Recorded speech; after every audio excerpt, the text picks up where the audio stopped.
I want you to like, share, and subscribe to our YouTube channel, youtube.com/Roland S. Martin. And don't forget to turn on your notifications. So the partial government shutdown enters its 20th day today. Tomorrow's going to be day 21, which will match the longest shutdown in American history. 800,000 federal workers are either furloughed and at home are working without pay. Well, a bunch of them today went to the ALF-CIO headquarters, which is right across the street from Congress. And so, guess what? They were there protesting, saying, we want to go back to work. So I decided to drop on by and shoot some video and talk to some folks there. Of course, now while they were doing that, you still had folks on Capitol Hill who were arguing back and forth. Now you got Republicans who want to call for a national emergency on the wall. You got Donald Trump saying, I'm not going to sign anything unless we deal with this whole issue.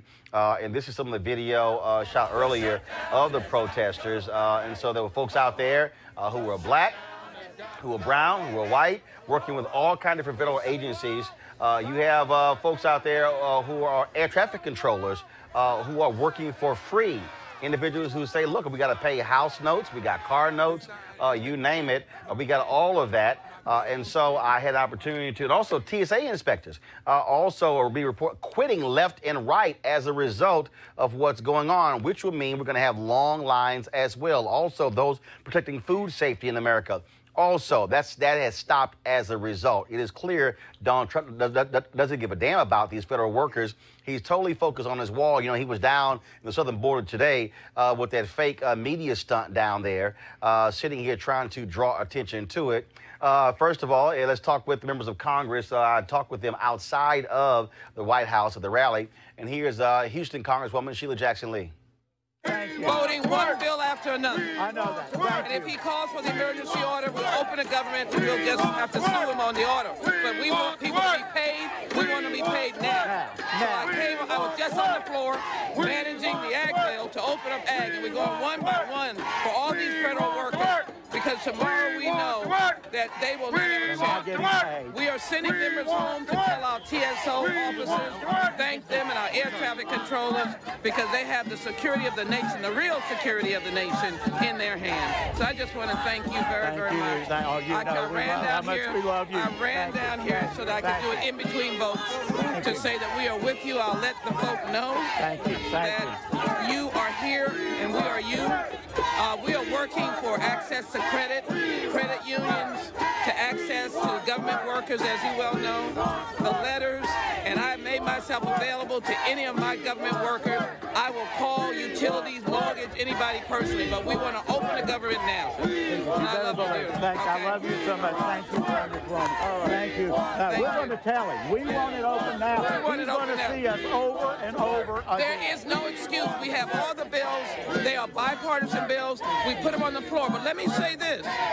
Leader McConnell has got to do his job. He does not understand the Article 1 is the House and the Senate. It is the United States Congress in the Constitution. Article 2 is the executive.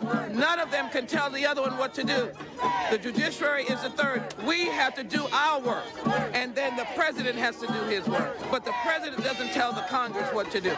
First of all, they call us congressmen and women, but we're representatives. This is a representative government, and these are the people that we're accountable to.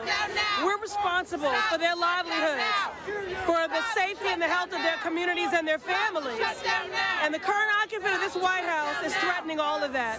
Yesterday I met with air traffic controllers, TSA workers that are bringing their kids to work because they can't afford child care. I just spoke with someone there who's been working for the EPA for 32 years in the enforcement office, and that work is not being done, putting Americans at risk.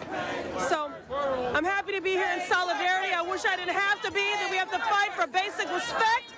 No work, you know, no work, no peace. No pay, no peace. And I'll be here until this is over. Because federal workers provide essential services that every one of us as Americans depend on, from the TSA to Veterans Affairs, Treasury workers. People may not get their IRS refund checks this year because people aren't working right now answering the phones at the IRS. So this affects everybody. It's why we're demanding that the President and Senator McConnell pass the House-approved bill so that we can put people back to work with pay. All right, folks, and of course, those government workers were not happy at all, and here's some of them. I'm accountant with EPA. Why was it important for you to be out here today? It was very important for me to be out here because all us that's in the unions are affected by the government shutdown. Tomorrow we won't be getting a paycheck. We have bills to pay. We have a person that's in the White House that do not care about the average American. He's shown that, he's proven that, and today is a prime example of, based on how he responds in the White House and how he managed the government. It's a prime example of what we have today. Shut down, people out of work for nonsense. I would tell Trump that he need to do his job, which he actually didn't really get in. He stole his way in the White House. And he needs to open the federal government back up. And Mitch McConnell needs to put the bills on the floor so the Republicans can vote for the federal government to open back up. Because some of the Republicans want the federal government to open back up. But Mitch McConnell won't put the bill on the floor to open it, to come to a vote. Mitch McConnell won't do it. So he need to do his job what he got elected for. Which department you work for? I work for United States Census Bureau. All right, then. Yo, what happened to the other federal worker? Wait, one more on there. I can't believe that. So it was another brother who I talked to. We played the video earlier, had this sign out there. This brother's a 9-year-old son, and he said he had to explain to his son how the life was about to change and what was a trip. We also had the video earlier. He had a sign, had all of his bills. Had all of his bills in terms of what his mortgage was, his car, his food, and everything, and saying, look, beginning today, he can't feed his family. He said that this is how it's going to be affected. Now he has to explain. So that's the sign right there. So I don't know what happened to the interview. I talked to the brother, but yeah. So that's the sign there of his various bills, and so yeah. You want to support Roland Martin Unfiltered? Be sure to join our Bring the Funk fan club. Every dollar that you give to us supports our daily digital show. There's only one daily digital show out here that keeps it black and keep it real as Roland Martin Unfiltered. Support the Roland Martin Unfiltered daily digital show by going to RolandMartinUnfiltered.com. Our goal is to get 20,000 of our fans contributing $50 each for the whole year. You can make this possible. RolandMartinUnfiltered.com.